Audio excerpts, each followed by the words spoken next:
சின்ன முருகைய சிங்கார முருகைய சின்ன சின்ன முருகைய சிங்கார முருகைய கொஞ்சி கொஞ்சி தமிழ் பேசும் செந்தில் வடிவேலனவ கொஞ்சி கொஞ்சி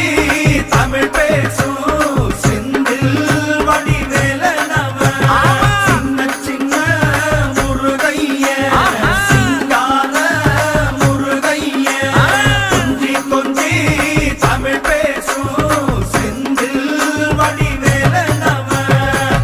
சுப்பிரமணிய சாமி என்பார், கார்த்திகேயன் என்பார், சுவாமிநாதன் என்பார், முக அமுதன் என்பார், பாலசுப்பிரமணியன் என்பார், கருணாகரன் என்பார், கதிர்காம கந்தன் என்பார், கதிர்வேல சுவாமி